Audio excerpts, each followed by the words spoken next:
Back to the crisis in Syria. My next guest says Putin is running circles around President Obama, while the United States struggles to look like a superpower. Joining us now, Senator Rand Paul, member of the Senate Foreign Relations Committee, Homeland Security, and Government Affairs Committee as well. Senator, good to have you with us. Let's turn first to this contest now between Putin and Obama for responsibility for the Syrian crisis. What do you make of it? Well, you know, I think if we want to have a solution, it's best not to say, I'm stronger than you are. It's best not to act like we're in 7th grade and make this a match between juveniles.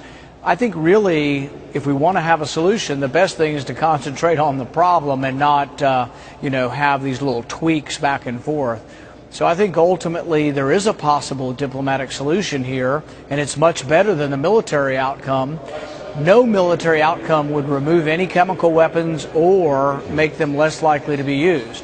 A diplomatic solution where they're removed from the country, though, does remove them from harm to Israel, to Jordan, to Turkey. So I think a diplomatic solution is so much to be desired that I would even put up with some of the, pinpricking from Putin and the, back and forth and tweaking that he'd like to do. Referring, I assume, to the Vladimir Putin's op-ed in the New York Times, which he questioned American exceptionalism. At the same time, he entitled that op-ed a plea from Russia, which I thought was a rather modest expression for a man making some rather immodest proposals. Your thoughts? Well, and if you read the beginning of the editorial, there is sort of a positive tone to begin with before he begins to lecture us. The other thing to remember is we've made some advancement here. Syria has never even admitted they had chemical weapons, neither has Russia. Now Russia and Syria both admit that Syria has chemical weapons. Syria says they'll sign the treaty, and they say they'll let international control take over the weapons. Now, that's a lot of words until we actually see it happen, so I don't know if they're sincere yet, but we've certainly moved the needle quite a bit from last week when Syria says we don't have any chemical weapons. So I think we are making progress. That is certainly a positive development. The issue of taking a military strike by the United States off the table as a condition preceding to a turnover of chemical weapons, or at least identifying the chemical weapons within Syria. Do you think that is a reasonable proposition, or one that the administration correctly resists? I think it's weird how we're closer actually than we think we are.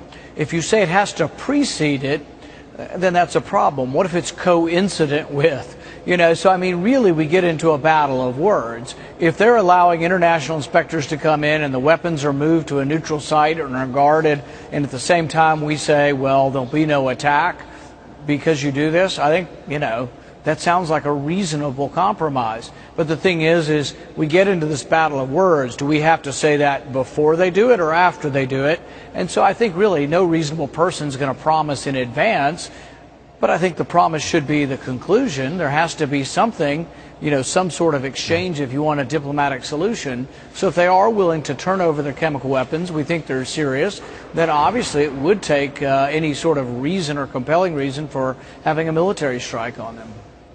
A military strike, talking earlier today with General on this broadcast, and talking with General Jack Keane, talking about the difficulty, if not the impossibility, of identifying correctly the sites of all of those chemical weapons within Syria, the difficulty of a military strike at this point, all but arguing for not even making the attempt because of what could not be achieved. Homeland Security Committee Chair Mike McCaul saying he's seen intelligence and briefing that shows half the Syrian opposition has extremist elements. This is quite, as we proceed further and further into this confrontation between Russia, the United States, and, of course, Assad, and, strangely, in the middle of it all, because he is the problem. It seems incredible to me how little we actually know about how to proceed, because we don't understand who the people are actually involved in this civil war. We don't understand where the very object of our concerns, that is the chemical weapons, are located. Well, and it's precisely